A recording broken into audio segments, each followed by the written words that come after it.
I'm here with Ian Rayburn, the winner of Best Film at the Hellbound Horror Festival. How you doing, Ian?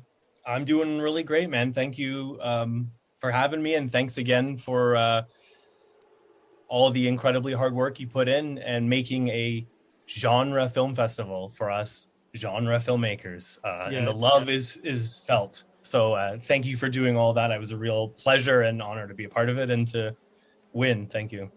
That was it was a few years in the making because of the first festival, as you know.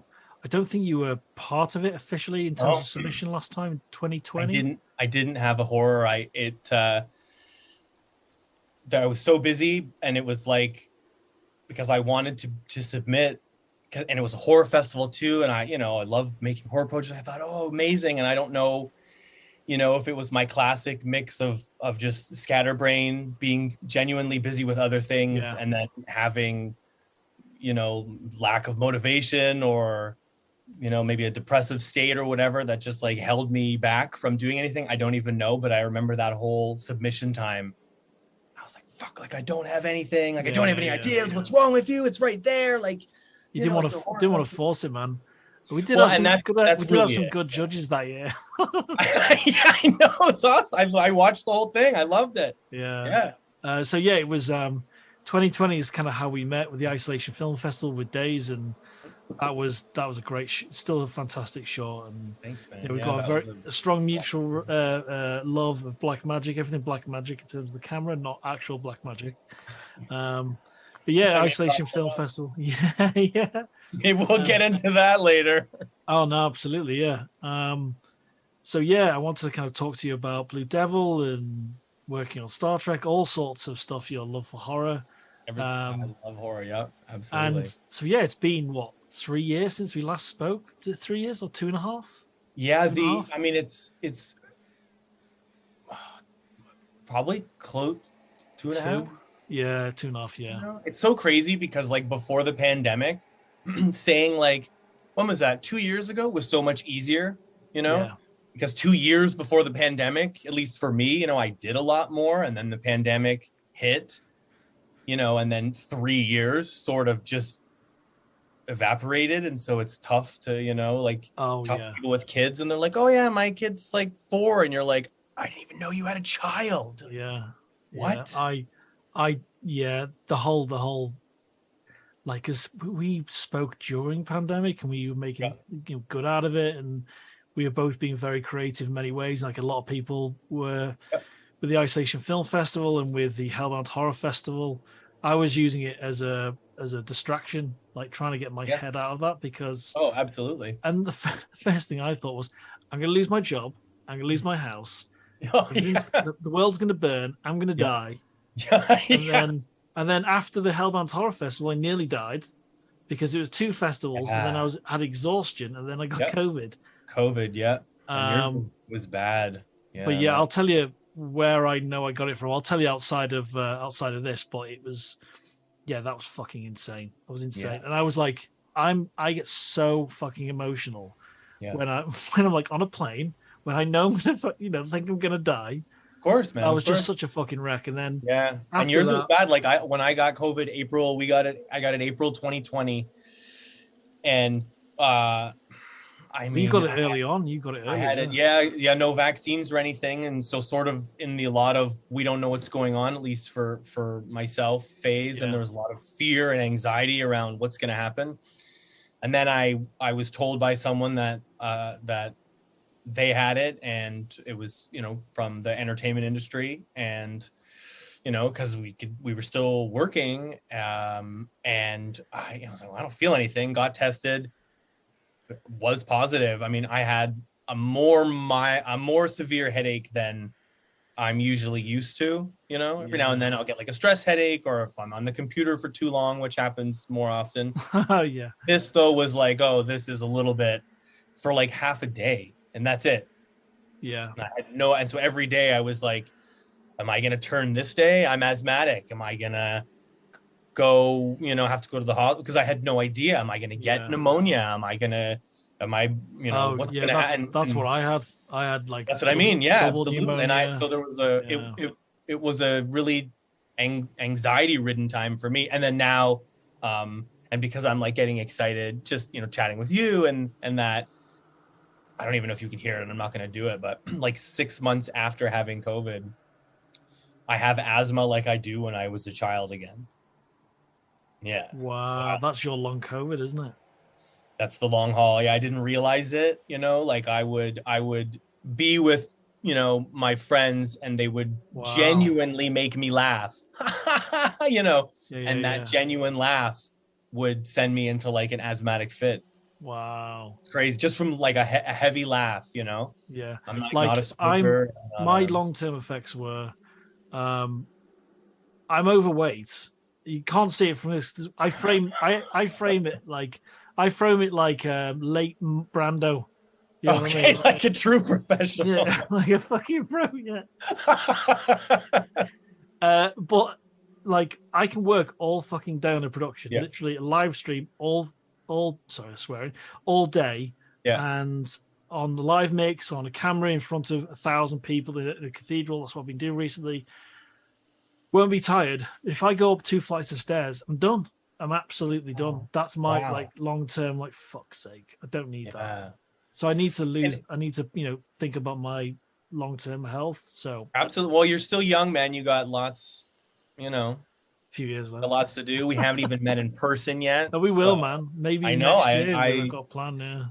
I 100% look forward to traveling more, and when I look back in the day, like, and I used to we talked a little bit about wrestling, and I love wrestling so much, and I was a wrestler, and I was making my movie about it, and then fucking COVID, and so we're still on hiatus with some progress being happened, which is great actually. But all right, great. Like, well, that's just like I know we can talk about that later on too, but definitely. Anyways, the whole, I guess just to say, the whole pandemic thing, I'm glad that we ended up being able to be creative and work. Totally agree. Yeah. Personally, I had like a crisis 2 weeks into it. I was like, well, my career's over. I'm never going to be able to do anything again. This is all done now. Yeah. And then we won't go too much into this because it just gets too, not political, but with what happened in Ukraine recently, like everyone in Europe just thinks, that's the end of everything. And my head goes there for longer than it needs to. Sure, of course. So, and I do have PTSD from being in hospital as well. So that is going to feed into my creativity. I was just going to say, how does that manifest? Oh, it will, like, seeing people die in my ward that I'd spoken to for a week. It's fucking nuts, man. I'm going to do possibly a TEDx talk next year. Really? Because the locally ones that are sure, absolutely. Local. So I'm thinking about doing it, but I need to be in the right place for it. Sure, yeah. Wow. I should have had therapy after I left hospital. That's how I felt about it. So yes. Oh, a big component of therapy and fucking hell, yeah. And that's one of the reasons I will not move beautifully onto your best film and best performance award, the Orlock Award for best acting for your film Blue Devil. So I want to know. Honestly, my wife will kill me if I don't ask the right questions and that. Sure. No, anything you want. So how did it start? What was the what are your influences for it? And there's production questions we'll ask later. Very specific technical stuff. Yeah, absolutely. So how did it start and all that? Well, the real sort of idea, it was not really an idea that I had beforehand. A lot of times I'll get an idea and it'll go in my notes, or I'll write it in a little journal that I have, and it'll just be, like I remember Quentin Tarantino saying he would just listen to music and then sort of daydream, and the music would just be scoring the scene in his head, and he would just like write that scene down. And sometimes he would write, Inside Out, that would be the start, this scene that he already has to music, and then he would expand out. And I definitely was doing that before I heard him talk about it, but I was like, oh, okay, good. This is like what real professional creatives do. Okay, that must mean that's a good sign. But so I usually have a lot of moments. I did not for Blue Devil. I had been asked by my brother and his family months before if I wanted to go to his house and house sit and dog sit. They have the beautiful little miniature schnauzer, Alfie. Oh my God, And the dog. yeah, I was like, no problem. And then that was months earlier, you know, and I just didn't forget about it, but just didn't think about it. And then just had some mental health moments, you know, that were sort of peppered in leading up to that. And I was not really in a great space emotionally, sort of going into that. And I was really negative about it, you know, like, oh, I'm going to be away from my own place. I needed a change of scenery, and I'm going to be losing work. And what am I going to do for a week? And now I love animals. So I thought, well, at least I will have this adorable dog who I know likes me. And there is something, you know, healing about animals and having that. But I was just really negative about the whole process and really down on myself. And, you know, very much like the COVID pandemic, right at the beginning, when I realized that this is not going to stop anytime soon, you know, I just had this, well, what am I gonna do? What's, you know, this crisis, you know? And I remember the first day that I stayed there, I was just like, what am I gonna do for like the next? I didn't really have a lot of work to do. I brought my computer, you know, and I just was like, I'm not inspired or motivated right now, and I have no idea. So the first 2 days that I was there was sort of, I would look after the dog, I would walk, I would do a little bit of work and email, and then nothing. And at the end of the second night, I was like, I don't want to do this every single day. And maybe the weekend that was coming up, I had some friends in town. Maybe I would invite them over and try and do something social, because I can't just like sit here and wasting it. And that sort of just transitioned me into, well, then just write, not to film anything, but just to write as a creative. I thought, oh, you know, and because you're in a completely different environment, so my like regular routines of watching movies or even going on my phone or whatever was completely different. Plus you have a dog and he likes to cuddle and likes to play and wants to go out, so that interrupts you, as you know, which is a great thing. So I thought, I'll just write. I had been thinking, a good friend of mine is writing a book, and, you know, we've talked about it a lot, and sort of incorporating just personal stuff in there and in general in work, you know, a big reason of why outside of my love of horror, a big reason why I sort of wanted to make horror, specifically, I enjoy it, practical effects, the violence, the gore, you know, but also because there was a part of me that was so insecure about actually making meaningful things or having a voice to say, that I didn't believe in myself enough to do that. So I thought, well, at least if I'm doing horror, which I love, if I do the most shocking things, then that's all people will need to remember. You know, if the story sucks and the acting sucks, at least they can be like, oh, well, the blood was cool. And so it was sort of a crutch for me emotionally, because I was too afraid to do something honest or to say something, my actual opinion, perhaps. So I had been, and so then I just was writing that night, and I had that really in my mind, because I definitely put pieces of that in stuff that I've doing, especially as I've grown as a filmmaker. I think definitely, you know, I've put some bits and pieces in there, but this I sort of was of course a horror idea, but with a bit of personality, of sort of truth of where I was at and what I was feeling literally in that moment. And because I was staying at my brother's house, and he just has this like fucking amazing, huge, detached old house that just is great for haunted house movies. Like, it just looks so cinematic. And so then I just used that as the space, and then I wrote it very quickly with no dialogue. As I was writing it, was it like a treatment first?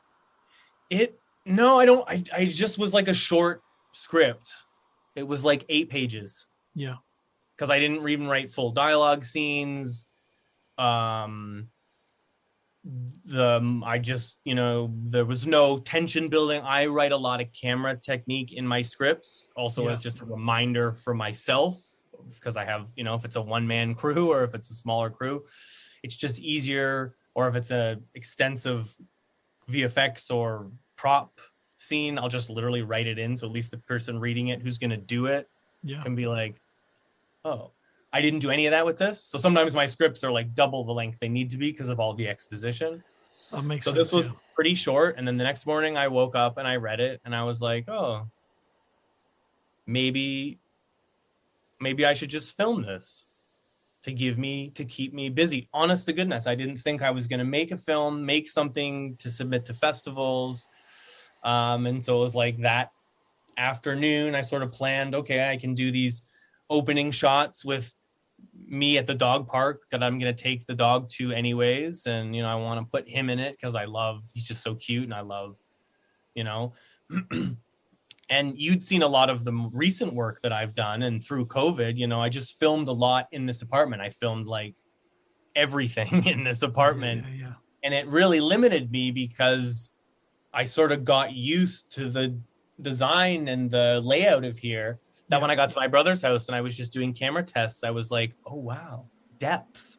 Yeah. An actual full hallway with room for, practical backlights that, because there's depth. And that was crazy. And we can talk more about the technical stuff later. But then I just sort of started shooting these scenes and then just sort of improvising with an idea in my head of what the edit might be. And then I would edit that night, sort of going in sequence. And then when it got to a lot of the nighttime stuff, it was just do my thing in the day. And a big technical thing that I will say just now that I don't do ever on any films is I shot most of the whole movie on a 16 millimeter lens, which I never shoot. Oh wow! Was it like a Rokinon or something? Yeah, I have the Rokinon, the Cine lens, the 16 mil, because I literally did everything by myself. Was that almost for safety? It was because I could have the monitor facing me while I was on camera, and I could be close enough to it that I could focus and I could know for sure that I was in focus, because I'm, if I put a 35 or a 50 on, I can't. The close-up would be too close if I was trying to get focused. Yeah. So it was also a technical shortcoming. It was like, and I want to make sure that so almost everything. So there's a lot of people when they saw it, but when I made it and I sent it to some of my friends, were like, wow, this is different than everything. And I think it was because a lot of my stuff is close-ups and mediums, and this was, a lot of full body shots. And it did feel because there was about 20 people that saw they were doing the judging. Wild too, man. Just a bunch of people we saw. And then wild.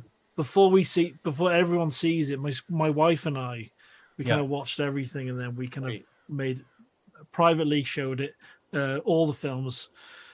All the official selections out, but when I watched it, I knew this was kind of not fresh, but I understood where this was coming from. Like we talked about earlier, I understood that this is felt way more personal.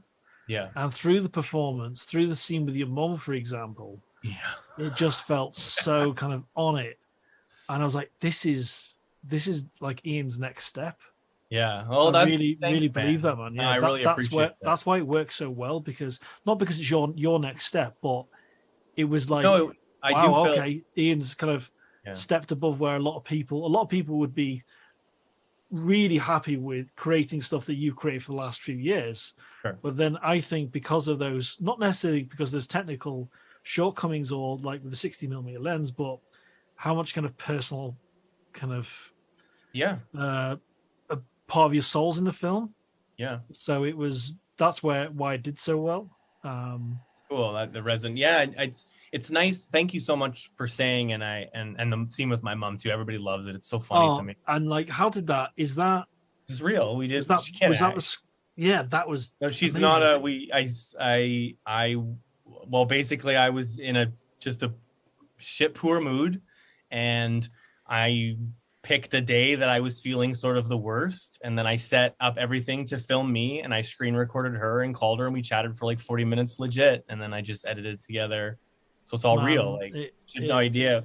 When you told me that I got into the festival is when I told my mom, hey, like, I got into this festival and I don't know what will happen, but you're also like in the movie. And then I sent it to her, and God bless my mom. She's so amazing. And she just knows that's just what I do. She was just like, oh, it was heartbreaking. I mean, she had a lot of things to say about it, but she had no problems with being in it at all. She had, I thought, did Ian write this, or did your mom say it about, oh, I'm only in your pocket?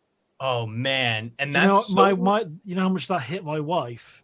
Wow. That was seriously like, yeah, that was a real moment, you know, because that's why we were unsure if that was real or not. Yeah, no, that's though, you know, 100% real. That was a caring mother, genuinely concerned for her child. Yeah. And that line particularly, and also, like, I don't feel like I was exploiting my mom. It was like this weird where I was in such a depressive state while still being like a professional filmmaker that I was like, well, I don't want to even have to direct my mom. I just have no interest really. So I'll just call and did you ever see, as a quick aside, this school shooting movie called The Dirties? No, the only one I've seen is the Gus Van Sant one, Elephant. Oh, Elephant? Yeah. So these Canadian filmmakers, I heard about it on Kevin Smith's podcast years ago. Actually, my friend suggested it to me. And they sort of made this found footage style school shooting movie. And I really think it's amazing and really delves into the character of people, of why they do it, you know? Yeah. And their whole thing is they filmed a lot where like they faked it as a documentary and got real performances from people. And so the lead character in the movie's mom is played by his real mom. And every time he filmed her, they just set up cameras and he wore a lav.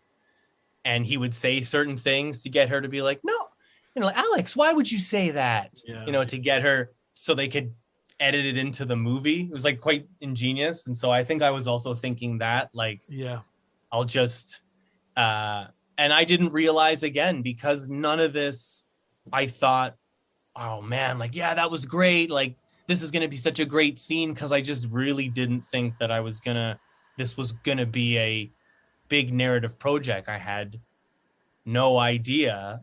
And then, I mean, the fact that I sort of had in my head near the end of the week, I was going to finish this just so I could submit it to the Hellbound Horror Festival, like that. And it was just sort of like a goal that was just holding me on to staying busy, you know? Okay.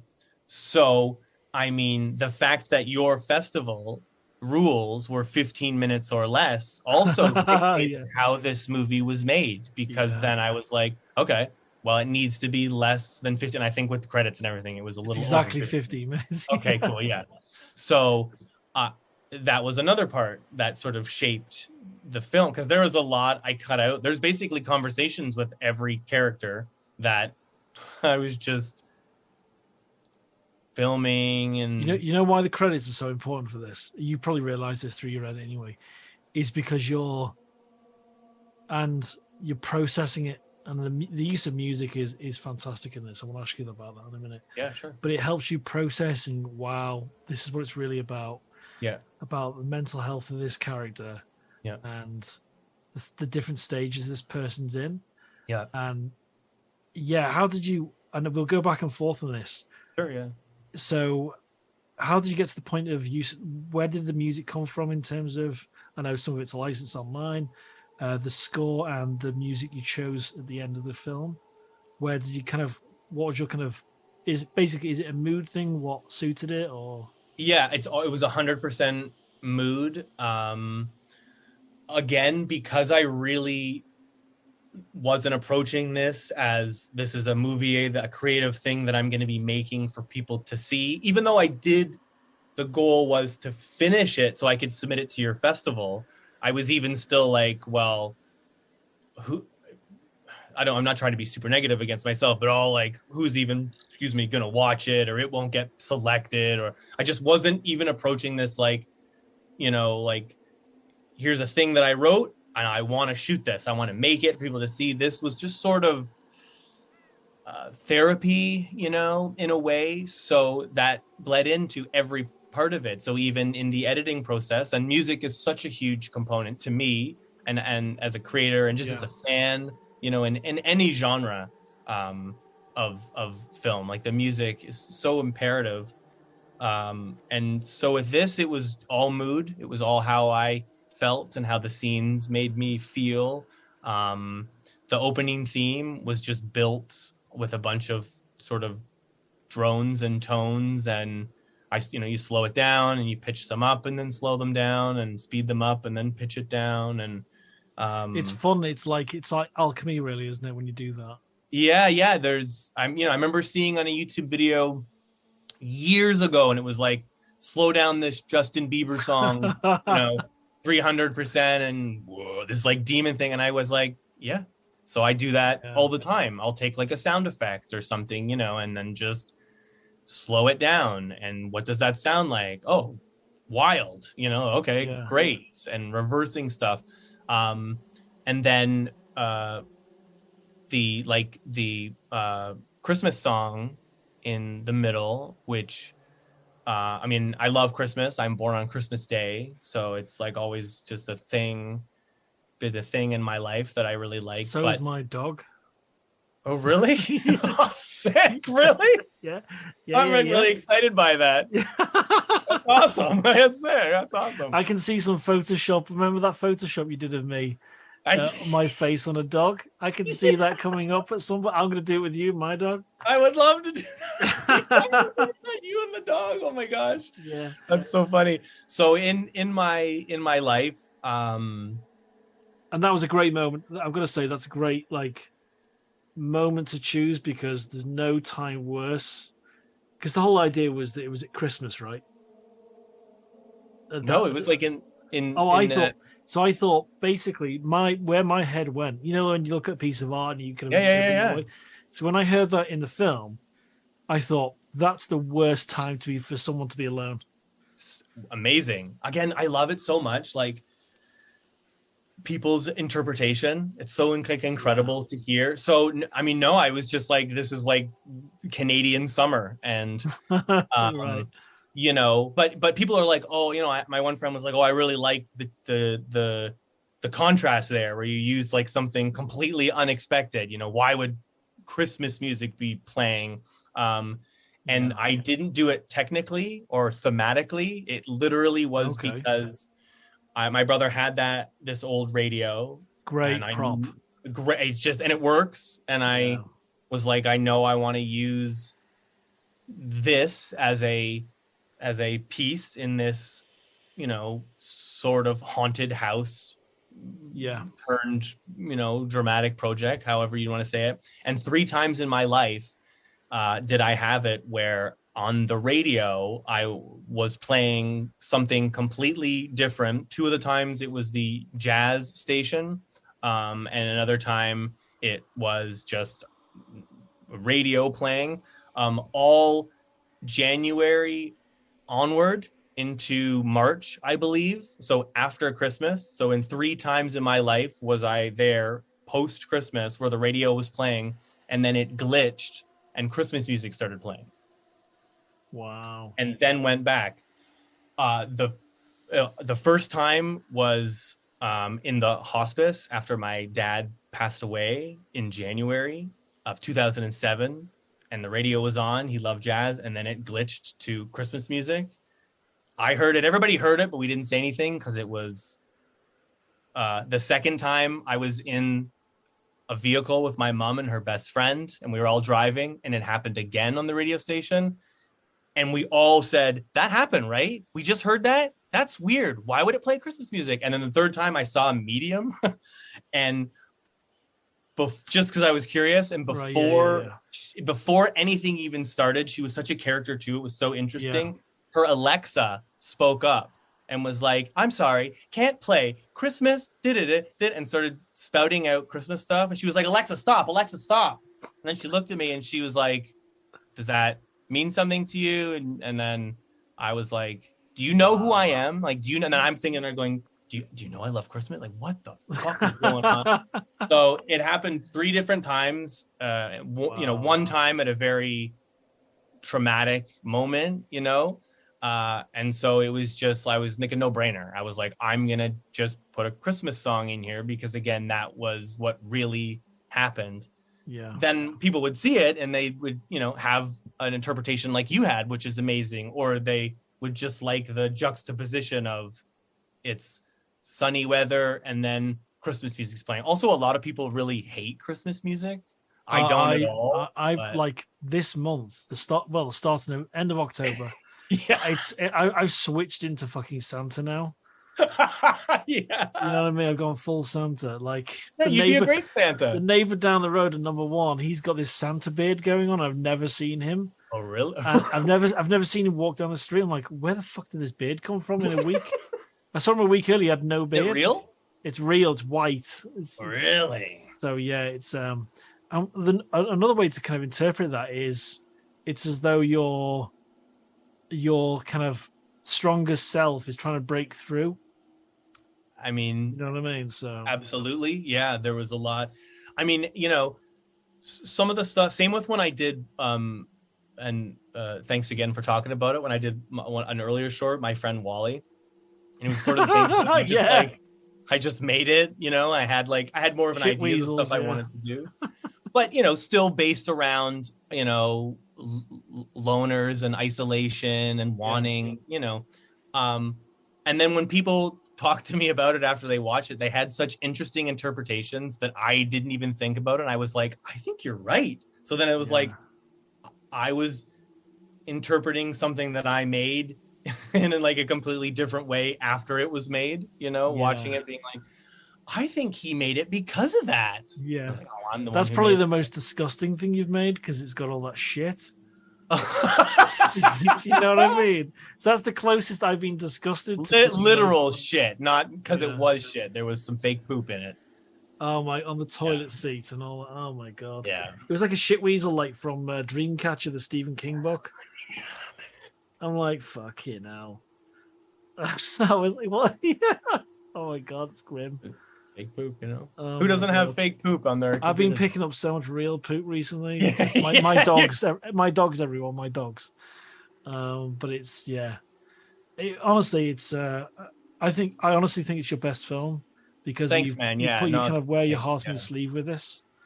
And it was cool. Of course, it gives me, and I really appreciate that. And we're friends, and I can say honestly, it gives me, like slight anxiety to hear that because then I go, well, but what did I do then? How do I do it again? The worst thing you can do is chase that. 100%. No, that's what I'm realizing, it's like everything will be different. And what a beauty, I have a style, you have a style. We've established that. It's not like I'm searching for, how am I going to do, even when I, make a film, by myself, not knowing I'm really making a film. I still, you still have an idea of what we're doing and so when you got your film back, when you were looking at the dailies, because you're shooting on a 16mm lens, and I understand why, did you have like not an epiphany but something close to that about, I'm going to start using this a little bit more now, I'm going to start shooting slightly wider? I just like, especially when I started editing sequences together, and I was like, wow, you can just let it play out and have the character come outside and experience and then go down the stairs and look and then walk by the camera, and you don't even have to move the camera. And that's really compelling, and it's just one shot. I was like, wow, like you can see his legs in this shot, you know what I mean? I definitely after I saw it, I was like, I need to incorporate more of this into what I'm already doing, like I love it's like what you've done is you're looking at the center of the jigsaw and everything you see makes a picture, but now you've fully seen what can be achieved. You've seen the edges of the frame, the edges of the picture. So I think this is going to be like, it's such a positive step for your kind of cinematography at the very least. Mm-hmm. Yeah, absolutely. Well, it has been. Yeah, even just shooting whatever family B-roll and stuff like that. You know, it's there's just it's just something. And I wonder too, you know, really talking about, you know, like limiting beliefs, and then I wonder if it was even a very weirdly tied up way that, you know, I would do close-ups because it was easier to draw the attention, and, you know, I really need to show you what I want you to see because I'm afraid or not confident that you'll get it in the wide, or I need this trip. Who knows? Like, I don't know. Sometimes I don't sit there and go that deep about myself, but, you know, even technically, you know, I never shot like that before. And it was fascinating to see, you know, how I didn't need to rely on any of my tricks or editing tricks or VFX tricks. You know, it's just like, oh, you can just literally let this play out. And because I'm shooting on a 6K camera, you know, I have a bit of flexibility to crop. I can even still do pans and zoom ins on this ultra wide shot as well. Like that twisted, you know, the shot in the absolutely. I love that. In the house, and then love that. That's just sitting on the tripod, right? How did you come up with? Obviously, people have seen the film, so I'm going to go. I don't mind. We can talk about it. It's fine. I don't mind. Well, that's good. How did you kind of come up with the 3 different versions of Bradley? Is it Bradley, isn't it? Bradley, yeah.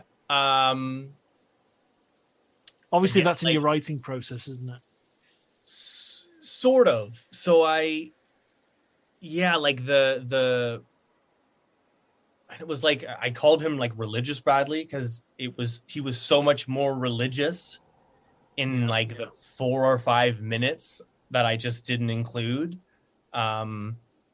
Is that's the one with the glasses, the one that was the glasses one. So the way he held himself, that the fact that you say he's very religious, it makes so much sense when you look at it. Okay. I mean, I literally was quoting scripture as well. And I just was like, it because of the edit and because of the time sort of guideline I had, I was like, well, what do I want this story to be then in this time limit? So it can't be, I don't need any of that.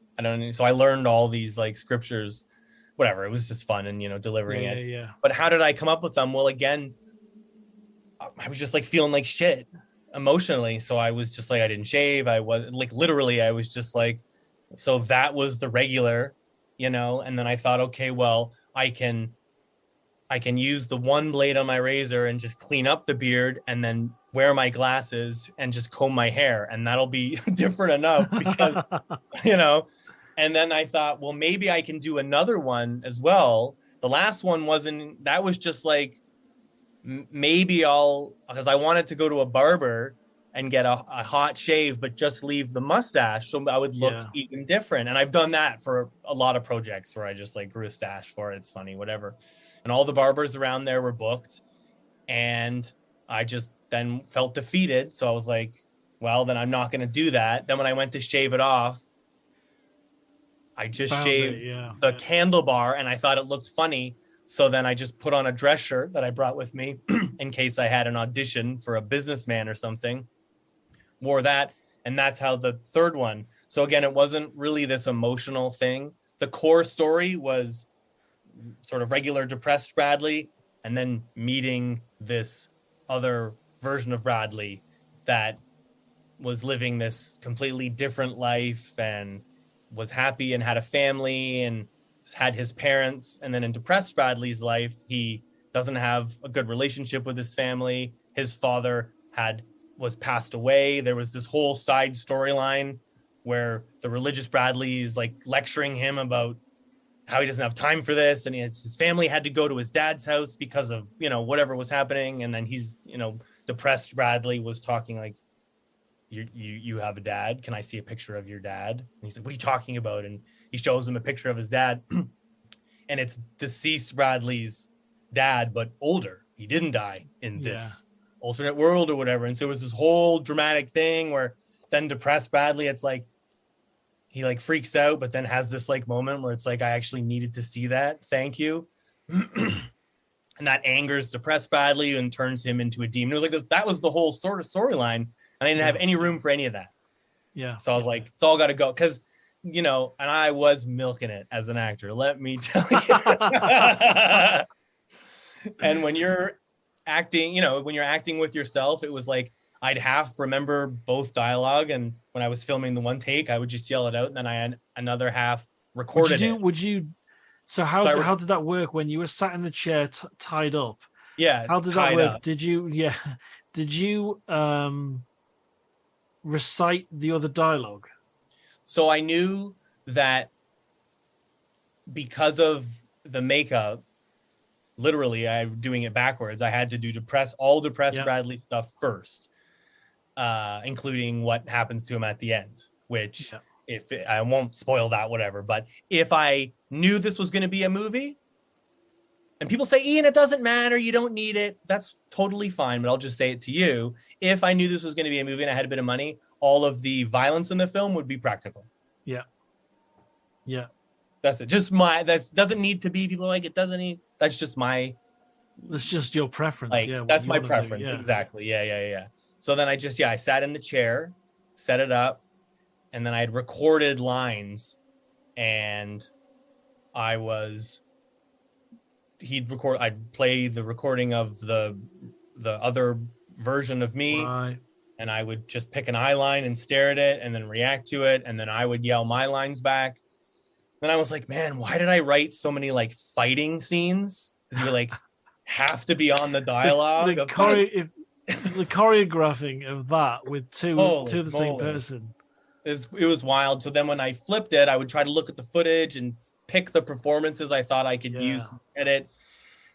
But then when I was the religious Bradley and I was just going buck wild and doing all this, and I was like, oh, I definitely said stuff that I didn't say when I did the other Bradley. Oh man, how's this sort of gonna do? And for probably like 2 hours just filming that back and forth. Yeah. And then I was like, I need to edit this right now. Yeah. As soon as I shot it, I edited it until I fell asleep at the computer, because I was like, I don't want to change anything if this doesn't cut. Like, I don't want to like film this and then go to edit it next week. Yeah. And totally different energy you take into the edit when you do that. Absolutely.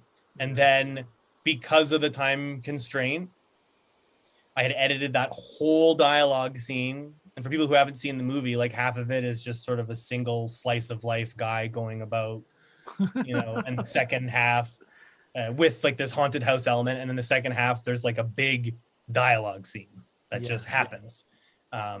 So is everything like all the little nooks and crannies, is everything in that house? Yeah, everything. I brought nothing. Like I brought some lights and like my camera stuff, but that's it. I didn't bring any effects. That's why I was like, I didn't know I was going to make a movie. So literally everything you see, the beds that I stayed in were my nephew's.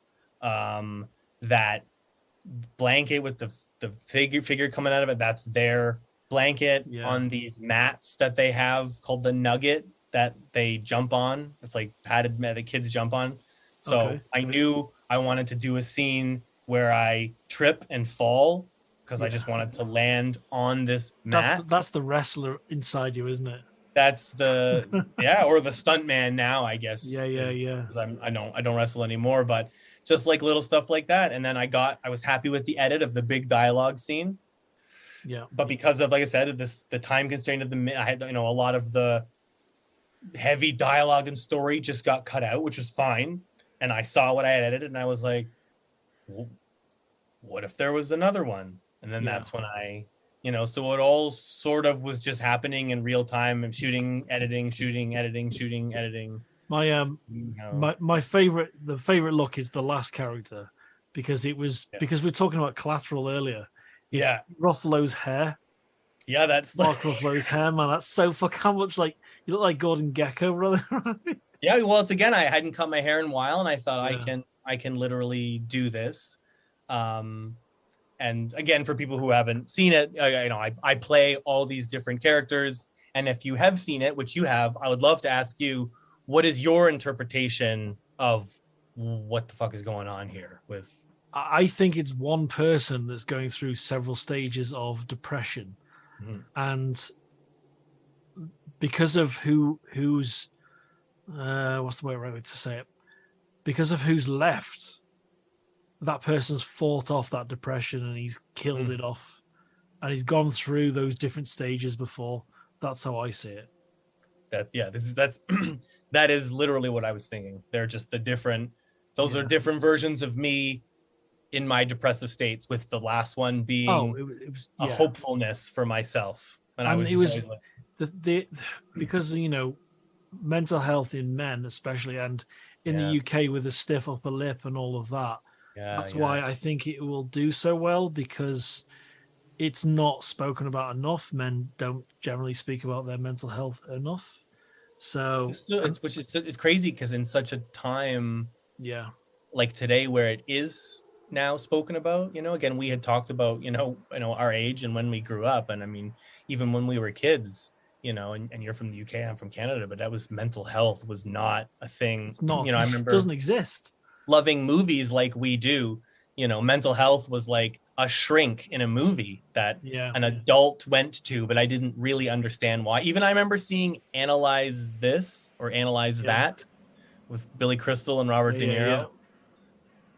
Even then, whenever that movie came out, like the late 90s, early 2000s, I don't even remember, I was still like, but what's he going to see this guy? I knew it was a comedy, and okay, he's like, I thought it was like, because it's like angry people go there to calm down, or I had no idea. And I look at even my family and a lot of the traumas that our family has had specifically, and then I look at my parents and the traumas that they had, and it's like mental health was present through their whole upbringings, in times where they never talked about it. You never had support like we had now. And then exactly as you had said with men specifically, but I think with everybody really. But yes, you're right, men. And I didn't really think about that too in the UK, about how they sort of view it. It's such a like the perception of British people, especially since the 40s and what the whole of Europe went through. It was just a way of dealing with things, and now like I can fucking almost cry anything. And like it's I'm like not afraid to, like I'm honest with my wife and how open I was, and we talked about when I came out of hospital, for instance, when I COVID pneumonia, and the first week I came out, we tried to go into this kind of Chinese supermarket, which I love. They have these Buddha beers, they've got food from all over the world. I literally felt like I was hitting a brick wall when I tried to go in the shop, because the aisles were really tight. And I couldn't go in, and we had an argument. We went home, and then I burst into tears, and then my wife burst into tears as well. And that was because I hadn't fully understood what she went through as a person. And think she didn't know anything what was going on in the hospital, because no word, because it was so rife. And she thought I was going to die. I accepted I was going to die in hospital, but I didn't tell her that. So it was like and the consequence of being so emotionally available now and open is my fuse is about this short. Well, it really illuminates, and I think when you start, if you could identify, and I didn't ask for help for a long time, and if you can, and I mean, I had a really close friend last September take his own life, and it really changed my life. For my dad passed away and cancer, and that fucking and that was traumatic and disease, and it's horrible. But a suicide, it's just not something I ever thought about, and had to think about and process. And it just, and then it happened, and people would reach out and they'd be like, "Oh, I'm so sorry." Like, my mom's so-and-so best friend, and you start hearing all these other stories, and you think, my goodness, this is so much more common than I ever even could have imagined. You know, and absolutely. And it really changed sort of everything, you know. And I had always, as I said, I was always been very keen to speak about mental health, and my mental health, which I've been very self-aware of, has been existent for a lot of years now. And, you know, I did do a project, I think in 2018 about my mental health as well with Polly. I don't know if you ever saw that one. With the yes, I watched everything on the website. Yeah, a little toy. Yeah. Pretty dark and takes a very depressing turn at the end. Yeah.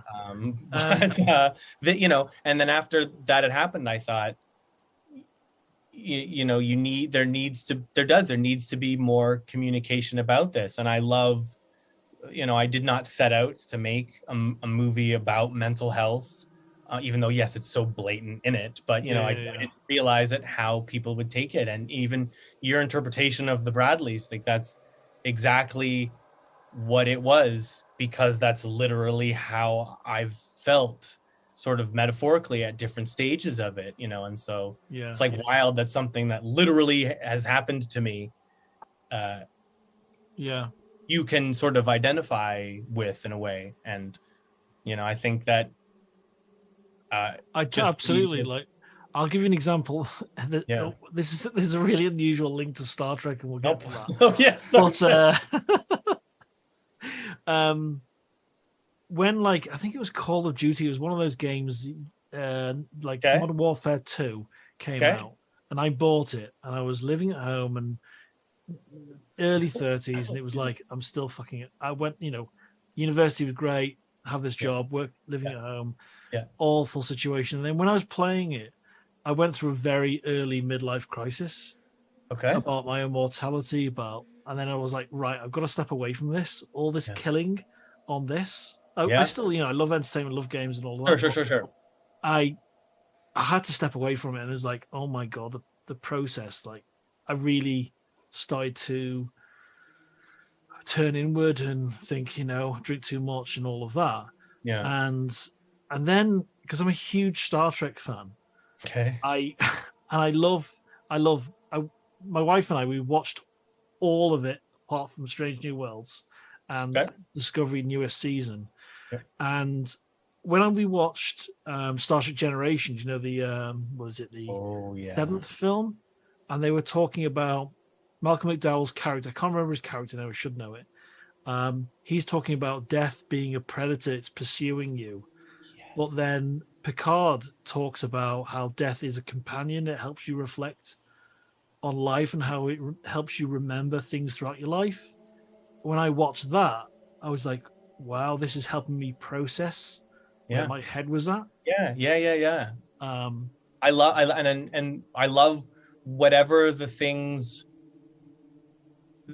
whatever they are, that allow you to, you know, whatever art in whatever capacity that speaks to you. And, you know, I think that's really why Star Trek specifically, you know, one of the main things outside of the amazing characters and, you know, the futuristic, you know, lore and all that, but is like the human element through that entire show, through that entire series, you know, and I mean, I will be honest with you, I am a Star Wars guy.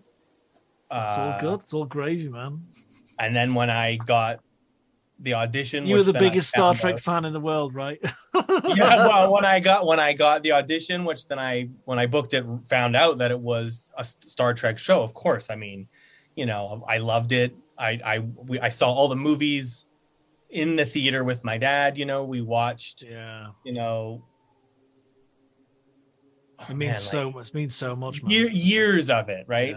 Like, but I was more of a Star Wars movie guy. I just didn't really watch a lot of. It's the characters and certain things connected with you in the strong. But it was, you know, and it's. So it was, you know, so getting it's still like what an incredible thing to be a part of, and, you know, it's sort of understanding, you know, that world a lot more. You know, it's like reading a lot of people on forums and message boards, you know, talking about how that show or those characters specifically helped to impact their life, change their life, you know, how these epiphanies that they had about themselves through watching this show, this, entertainment, which is like incredible. Join myself and Ian Rayburn next week as we continue to talk about Star Trek, filmmaking, and all things horror. All right, bye-bye.